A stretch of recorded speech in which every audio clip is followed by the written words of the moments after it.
Bem, amigos do Bola Presa, estamos de volta com mais um 15 minutos. Eu sou o Denis. E eu sou o Danilo. Nossa sessão semanal essa aqui, onde a gente discute por 15 minutos, como manda a ampulheta, sobre um assunto sugerido aí pelos nossos assinantes lá no nosso grupo do Facebook de apoiadores. Boa, nós temos assinantes do Bola Presa que ganham muito conteúdo extra exclusivo, tem centenas e centenas de podcasts, textos e vídeos especiais, e um desses benefícios é poder conversar com a gente lá no grupo dos assinantes e sugerir esse tema semanal. Ficamos aí à mercê da ampulheta por quanto tempo ela mandar. Essa semana o André Luiz mandou uma sugestão assim, Danilo. Como avaliar performances defensivas? Interrogação. Ponto de interrogação. E a gente vai parar por aí. Mas ele perguntou, existem boas métricas nos analytics, nos números avançados? E dá para ser campeão com uma estrela que defende abaixo da média? Cada pergunta dessas é um 15 minutos. Isso. A gente vai se focar na parte de avaliar performances defensivas, porque isso me lembrou uma coisa interessante.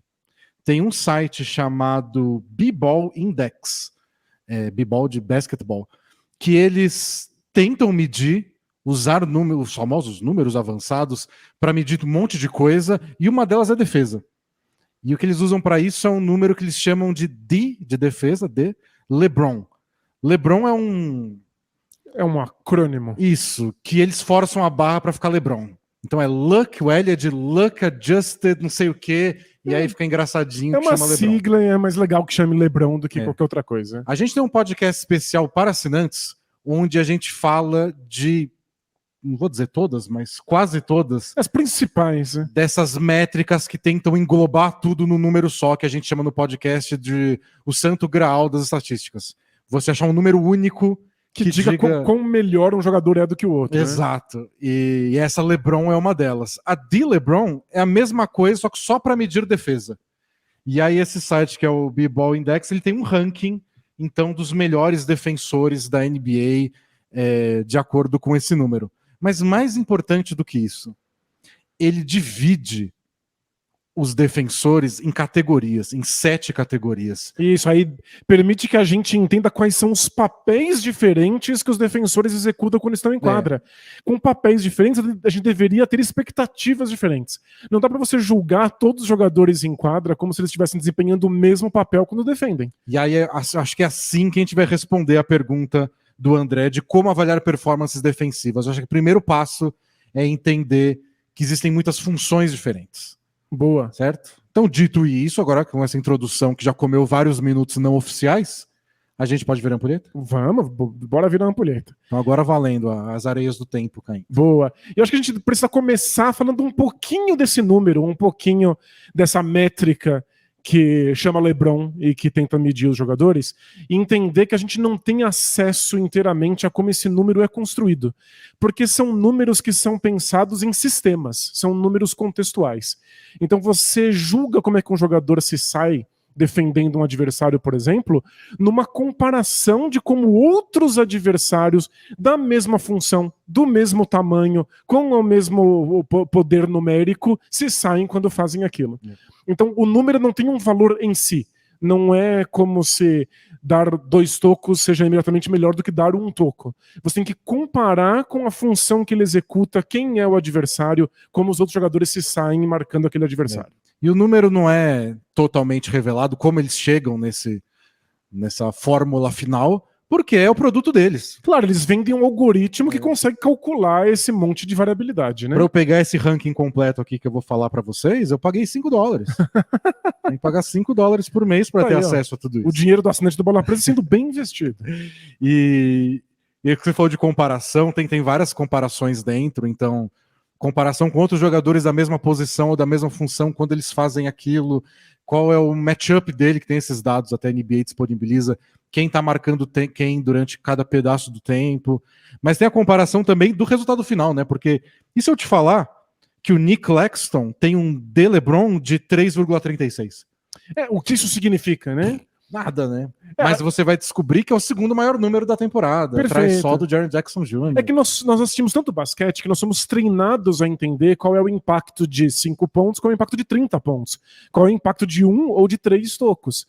Quando você está criando uma métrica nova, a gente não tem critério de comparação. Então você só tem a comparação com os outros que estão sob os mesmos passando pelo mesmo critério. Perfeito. Então a gente pode dizer que um é o primeiro, que o outro é o 10º, e é isso que importa. O que eu achei mais interessante da lista completa, o Jaren Jackson Jr. é o melhor defensor da temporada, segundo essa métrica, seguido pelo Nick Claxton, depois o novato Walker Kessler, do Jazz, Quem diria? que detonou com o Wolves ontem. O Pois time é. que o draftou. E o Gobert saiu machucado porque tá velho. Nossa, que foi cruel com o Wolves. Muito difícil. E curioso, né, que eles abrem mão do Gobert e recebem um pivô que tá aí, em terceiro lugar defensivo da temporada. Aí depois vem o Biyombo, embora o Biyombo suma da lista se você coloca um filtro De de minutos, porque ele joga menos tempo. Evan Mobley, Miles Turner, Brook Lopes, o que todos eles têm em comum? São todos jogadores de garrafão. A característica, quando você vai lá nos 7 posições que eles colocam de defesa, quase todos eles são cadastrados como Anchor Big. Big, de um jogador de garrafão, e o Anchor de âncora mesmo. É o cara que fica lá embaixo da cesta. O único que não entra nessa categoria é o Nick Claxton, que eles colocam como Mobile Big. Então ele é um jogador alto de garrafão, mas mais móvel no sentido de vai até o perímetro, troca marcação, marca jogadores de perímetro, marca alas, marca armadores quando tem um pick and roll e troca a marcação. Então, de todas as posições que a gente vai falar, eu acho que a gente pode começar com essa, que é o Anchor Big. Perfeito. Porque, segundo a própria métrica, é o que tem mais impacto na defesa, é o mais importante. E isso conta um pouco sobre como os times gostam de defender, a ênfase que eles dão nos papéis defensivos. Então, um desses papéis é ser essa âncora que fica embaixo da cesta, dentro do garrafão, e que os outros defensores tentam afunilar na direção desse jogador, para que esse jogador tenha a última palavra na movimentação ofensiva do adversário. Então é ele quem desvia os arremessos, quem contesta, quem dá os tocos, quem tromba, quem cava as faltas. E vários times gostam de ter esse jogador. Gostam de que ele seja o ponto central de suas defesas. É como se os outros defensores estivessem trabalhando para que essa âncora defensiva pudesse finalizar o trabalho. Eu posso ser agressivo no perímetro, porque se o marcador passar por mim, tem esse cara me protegendo atrás. Eles até colocam, ao descrever essa função, que a versatilidade defensiva desse cara não importa tanto, e nem a qualidade do matchup, quem ele está marcando individualmente. Porque ele está lá para proteger a cesta. Então não importa, não. Quem é o pivô adversário que você vai marcar hoje? Ele nem vai receber tanto a bola, tanto faz. Se não for o Jokic e o Embiid, você nem vai marcar post-up de verdade. Os últimos anos imortalizaram na nossa cabeça a ideia do Brook Lopes fazendo esse papel. Porque é um jogador que é um pivô muito alto, com bom timing de tocos, mas que quando colocado no perímetro, ele ignora o perímetro, ele recua, ele simplesmente anda na direção da cesta. Quem é o jogador que ele deveria estar marcando? Tanto faz, não importa. Muitas vezes os times adversários colocam os pivôs que deveriam estar sendo marcados pelo Brook Lopes no perímetro para arremessar. E aí o Brook Lopes fica olhando ali, assim, de binóculo, mas ele marca de fato a cesta. Então o importante de saber tudo isso, que é o tema do negócio, como analisar a defesa. Então é importante você perceber se a função desse pivô é ser a âncora defensiva. Então quando você vê o Rudy Gobert tomando bola de 3 nos playoffs, não é a função dele. A função dele não é parar essa bola. Você deveria estar julgando esses jogadores pelo número de tocos que eles dão, número de faltas que eles cavam, número de bolas desviadas, de arremessos alterados. E aí que vem uma métrica complexa como essa, que tem um algoritmo. Porque é difícil você medir em números quantos arremessos foram desviados. Quando o cara erra a bandeja dele, mas ele não tomou um toco, é só porque ele teve que mudar o corpo. O cara, em vez de fazer uma bandeja normal, ele jogou a bola no teto para fugir do toco. Fugiu do toco, mas acertou a cesta. E aí você só consegue descobrir se o defensor tá saindo bem quando você vê a porcentagem de acerto em bandejas daquele jogador contra outros defensores de aro. E aí você descobre que esse defensor em particular sai melhor nisso.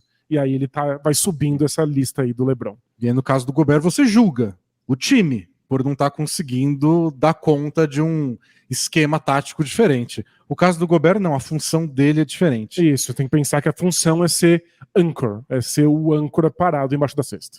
A outra posição...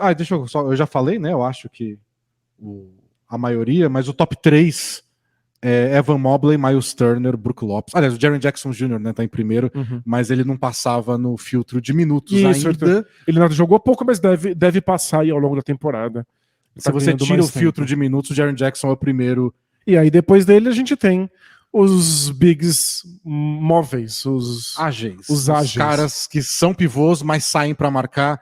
E aí o Nick Claxton é realmente o líder, muito pela função do Brooklyn Nets, que eles querem trocar a marcação, né? Então a cada corta-luz, o Nets não tenta compensar. Não, troca a marcação. Não importa que o armador agora vai marcar o ala vai marcar o pivô, tanto faz. Lembrando que trocar a marcação quando um corta-luz acontece, tira o tempo que um jogador ganha por ter recebido um corta-luz para arremessar ou para infiltrar. E você quebra muitas jogadas assim, né? Porque muitas jogadas desenhadas pelos técnicos usam o corta-luz para alguém ganhar uma vantagem de espaço mesmo. E se você vai trocando as marcações na hora certa, você não tem essa vantagem de espaço. O que você ganha é um matchup esquisito. É um cara alto marcando um baixo marcando um alto. Perfeito. E aí a função do Nick Claxton é marcar caras bem diferentes dele. Isso, e aí o pivô nessa circunstância ele tem duas opções.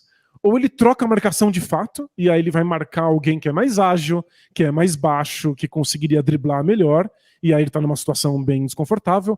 Ou ele faz o que a gente chama de hedge. Ele vai lá e dá um susto. Ele parece que vai marcar esse jogador mais baixo até que o defensor original se recupere. E aí ele pode retornar para o garrafão, que é o habitat natural desses pivôs. Então, para você descobrir se um cara é um bom pivô ágil, um pivô móvel, você leva esse tipo de coisa em consideração. Como ele sai marcando mano a mano individualmente um jogador que não é da posição dele, e como ele se sai nesse head, nesse susto, se ele compra tempo pro defensor original retornar. Então aí a mobilidade lateral começa a valer muito, versatilidade para marcar jogadores de características diferentes. Então, são essas coisas que você leva em consideração para avaliar uma performance defensiva desse cara. Perfeito, e aí são menos tocos, menos arremessos desviados, porque se ele tá fazendo o trabalho dele bem feito, os arremessos sequer acontecem, já que ele tá impedindo a jogada de acontecer. Então você pode ver o Claxton ser batido no drible, sei lá, pelo Damian Lillard. O Brook Lopes não vai ser batido pelo Damian Lillard no drible. Porque ele nunca vai estar nessa situação. Não, se o Lillard atacar ele vai para trás. Então são funções bem diferentes. Então quando você estiver fazendo essa avaliação, aí vendo o jogo na sua casa, tenta entender o que o cara tá tentando fazer. É a primeira coisa. Aí depois disso vai perceber se ele tá fazendo bem ou mal. Perfeito. E quando o Nick Claxton é batido no drible, o que ele faz? Porque faz parte do plano de jogo que eventualmente ele seja batido no drible. E aí como é que o time lida com isso? Como é que ele se recupera? Se ele dá um pouco na cobertura? Se existe um ajudante? Se vem uma ajuda de algum lugar para tapar o garrafão? Então você tem que pensar como é que o time está contornando essa escolha defensiva. E colocando um filtro de minutos, os melhores nessa posição, Nick Claxton, Ben Adebayo e Al Horford, acho que para surpresa de ninguém. 0 pessoas. Pois é. Eles são famosos por fazer justamente isso. Aí eu acho que o que é o mais fácil de medir é o que eles chamam no site de point of attack. É o ponto de ataque. É o defensor que marca o cara que tá com a bola começando a jogada. Perfeito. Então é o cara que tá construindo a jogada. É o cara que leva a bola da defesa pro ataque, que vai chamar um pick and roll e que vai atacar a cesta. Geralmente são armadores que marcam armadores. Isso. Então, mas como não é sempre armador, eles não chamam de o melhor defensor armador. É o defensor point of attack. E aí você tem que não ser batido no drible, você tem que ser capaz de contestar eventualmente os arremessos que sejam criados pelo próprio armador adversário, e uma característica fundamental e super difícil de medir em números, que é como esse jogador se sai no pick and roll. Como ele se sai tentando alcançar o adversário dele quando ele bate num corta-luz. Ele consegue navegar pelo corta-luz, ele passa por cima, trombando, forçando o caminho dele na marra, e sem dar muita vantagem para o adversário, ele passa por baixo, dando espaço para o oponente arremessar. Esse tipo de decisão e contra quem você toma essas decisões são características importantes desse papel defensivo. E nesse ranking deles, eles levam muito em consideração a qualidade do adversário, do matchup. Então ele marca os caras de mais qualidade que criam a jogada, ou ele está marcando o armador, o segundo armador, o armador secundário. Então isso entra na conta do LeBron aí que eles usam. E é legal que o algoritmo não precisa levar em consideração se ele deixou o oponente arremessar ou não, mas se o oponente é bom ou ruim nesses arremessos, né? E nesse ranking, o melhor de todos, é o único que se enfia no ranking geral no meio dos Anchor Bigs, Alex Caruso. que Disparado. é famoso por ser um dos melhores defensores de pick and roll de toda a NBA. Disparado mesmo. O D. LeBron dele é 2,31, que, de novo, sei lá o que isso quer dizer, é. mas o segundo é o Jevon Carter do Bucks com 1,60. Ele tem o dobro. Então é impressionante. Ele tem o dobro de seja lá o que for. Seguido, o terceiro da lista é o DeAnthony Melton, do Sixers, também dá pra ver como ele marca muito bem. E não passa na barreira de minutos porque é um jogador desrespeitado, mas o quarto colocado é o Dennis Smith Jr. Jura? Quantos dólares além desses 5 você pagou pro Dennis Smith Jr. estar numa lista? Ele tá na lista, ele tá marcando uma bem essa temporada. Tá bom. É que o tal do Lonzo Ball voltou e empurrou o menino pro banco. Tadinho. Porque só se valoriza ataque na NBA hoje. Quero ver, cadê o Lamelo? Não tô vendo aqui nenhum Lamelo na lista, ó, tô descendo aqui, ó. Lamelo não vai estar numa lista defensiva. Não vou na página 4 ver se... O único jeito de achar o Lamelo na lista vai ser ver ao contrário. Mas esse eu acho que é um papel defensivo mais fácil da gente perceber quando a gente tá assistindo. Geralmente ele tá marcando quem tá com a bola. Isso, é o defensor do mano a mano, né? É uma defesa bem tradicional. Uma variação desse point of attack eles chamam no site de wing stopper. Eles mesmos descrevem como algo bem parecido com esse de ponto de ataque. Wing stopper, o cara que para os alas. E eles falam que é quase a mesma coisa, mas geralmente você está marcando um jogador mais alto, então tem essa coisa a posição é diferente, e um pouquinho menos de foco no pick and roll. Né? Isso, é porque se você está pensando em parar os grandes alas da NBA moderna, eles em geral recebem a bola para já arremessar ou para fazer uma infiltração. Eles não recebem a bola para receber um corta-luz para começar uma jogada. Em geral, quem começa a jogada, sejam os armadores, sejam os alas, aí seria a categoria anterior, que é o point of attack. Mas, de novo, é uma coisa muito de defesa individual, então mais fácil da gente perceber, não precisa nem ficar explicando. Isso, muito, não, você quer um defensor que altere os arremessos, que conteste os arremessos, que não seja batido no drible, que cometa poucas faltas, mas aí o trabalho dele em pick and rolls é reduzido. Em geral, o corta-luz acontece antes desse jogador receber a bola, não depois. E nesse ranking, o terceiro colocado é o Paul George, faz legal, todo sentido. O segundo é o Jimmy Butler, famosamente um dos melhores defensores de prêmios da NBA. E em primeiro, claro, o Deni Avdija. É mesmo? Ala do Washington Wizards. A gente sabe que ele é um bom defensor. Sim, mas nesse nível... Ou melhor, né? É fascinante. Mas segundo esse ranking, claro. Mas perfeito. Esse ranking também é legal para às vezes colocar... Tipo, agora, a próxima vez que você assistir o Hornets, vai prestar mais atenção no Dennis Smith Jr. Perfeito. Acho que é legal porque ensina onde olhar, né? Um direcionador de olhar. Agora a gente vai prestar atenção nesses jogadores, ver o que eles fazem de especial, já que os números mostram que alguma coisa tem. Não quer dizer que se você precisa de alguém para defender, você vai tirar o Jimmy Butler e pegar o Avdija. Não, claro. Mas alguma coisa está acontecendo. Bom, outra função, e essa bem diferente dessas outras duas, eles chamam de chaser, é o perseguidor.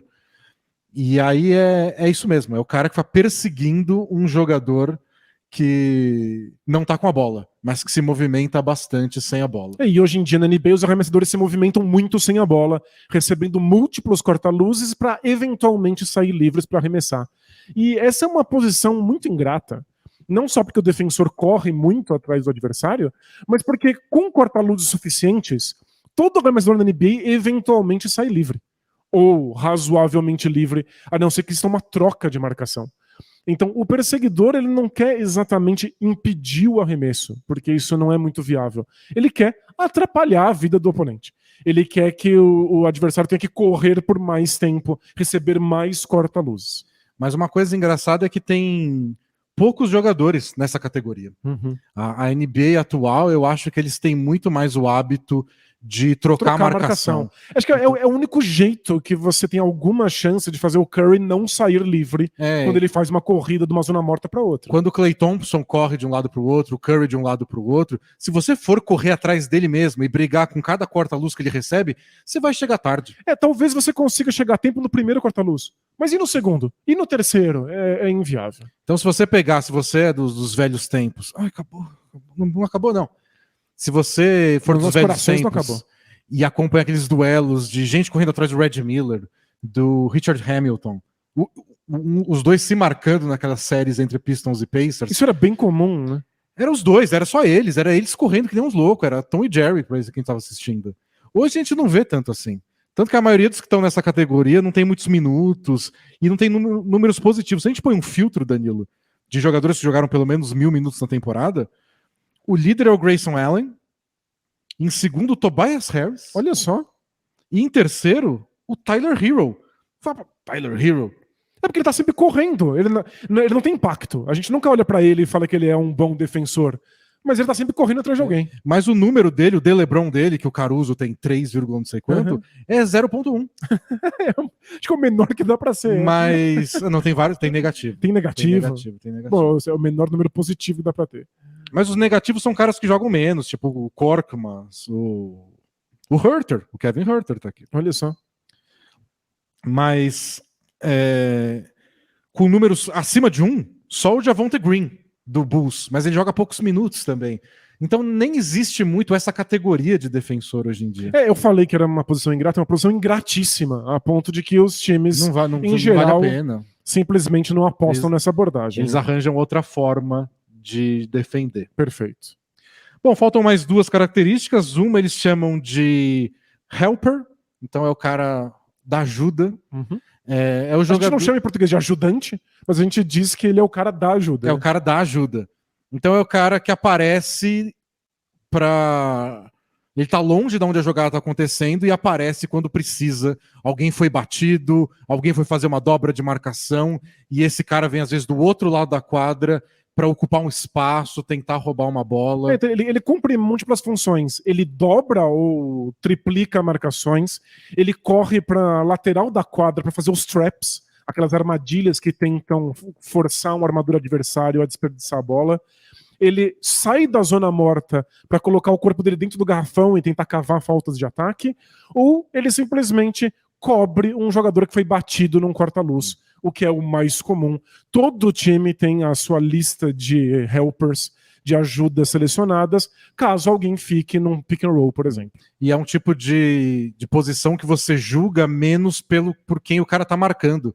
Porque geralmente o cara da ajuda marca o pior jogador do outro time. Uhum. Então você vai, como é que eu vou elogiar esse cara aqui se o time dele tá escondendo ele na defesa? Ele marca um cara que não tem nenhum tipo de impacto no ataque. O pior arremessador, o cara que quase nunca recebe a bola, que não tem jogo de mano a mano. Mas é tudo pra deixar ele livre pra quando precisar dobrar num jogador mais importante ou ocupar o garrafão. Pra poupar ele pro ataque às vezes também. Então às vezes você julga a defesa dele considerando que ele precisa se esforçar no ataque. E os 3 líderes categorizados como helpers no B-Ball Index é o Shai Gilgeous-Alexander, o primeiro. Olha só. Em segundo, Kyle Lowry, o mestre de cavar faltas de ataque. Perfeito. E em terceiro, James Harden, que meio que se encontrou nessa função, porque as outras ele não executa bem. E o Harden é um ótimo exemplo de por que vale a pena a gente separar em tantas categorias diferentes. Porque ele é péssimo em várias, o terceiro melhor em uma delas. E uma só. Ele é forte e ele consegue fazer essa ajuda no garrafão muito bem. Inclusive, o Harden sempre foi um defensor bem razoável de garrafão. Mas não faz sentido colocar ele lá. Aí faz sentido se ele for a ajuda. Ele sai da zona morta, onde ele tá simplesmente parado, marcando um cara que nem arremessa, que nem participa, e aí vai pro garrafão para dobrar uma marcação, para cobrir alguém que foi batido. Uma falta de ataque. Perfeito. Então isso é... E aí, por último, a gente tem uma variação do helper que eles chamam de low activity. Que é o helper que não ajuda. Ele não ajuda ninguém. Ele tá só parado num canto. É o cara que menos participa da defesa. Então, ele é escondido pela defesa mesmo. Não é nem do tipo, você vai ficar aqui no cantinho, mas quando tiver uma jogada assim, você vai lá e vai pra ajuda. Não, só fica no canto. Tem vários jogadores que ficam tradicionalmente nessa posição, na zona morta.